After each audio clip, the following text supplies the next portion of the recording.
Jalan. Jalan perlahan. Suka sebelah kau duduk sebelah tengok. Ha. Ha. Dah boleh angkat kaki dah. Ha. Pakcik ni berjalan dengan tidak menggunakan tongkat lagi. Sebelum ini beliau menggunakan tongkat. Apabila memakai stokin dan kegat. Jalan sini, jalan sini. Sini, jalan sini.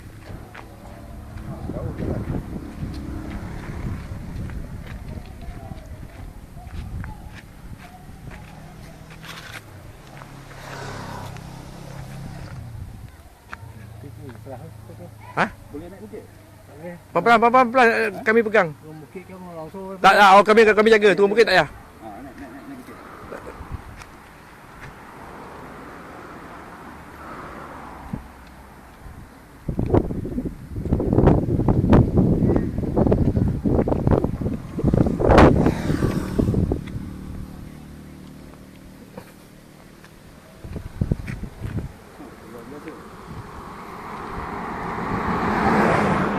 Dah lepas kau. Lepaskan dia jalan sini. Jangan miring.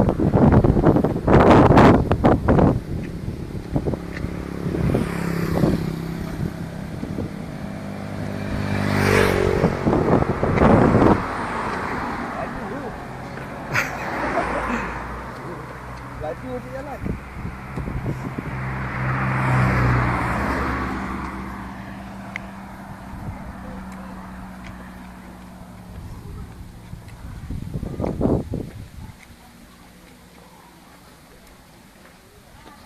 Baru setengah jam lah.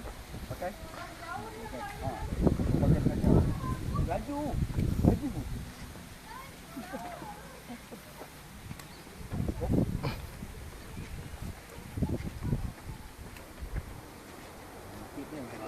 Tak apa.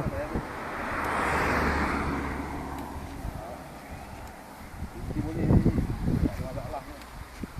Naik bukit kalau boleh, turun mesti laju.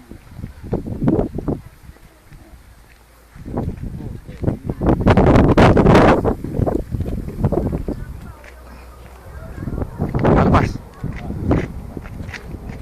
Jalan je.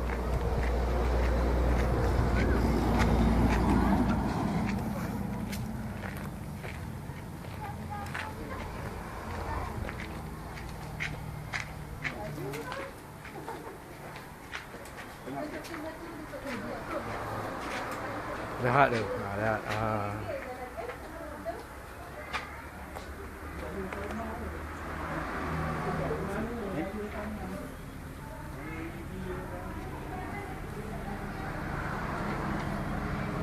Okey, dah, jalan.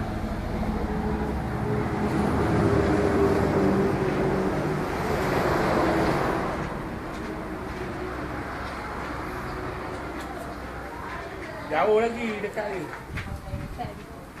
Dia macam takut kat depan. Tadi dia boleh angkat dia sekarang angkat. Pasal dah. Jom minum.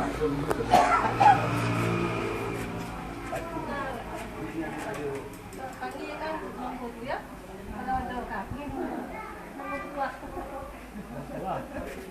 Betul batu. Ni ada ni tak rata ni.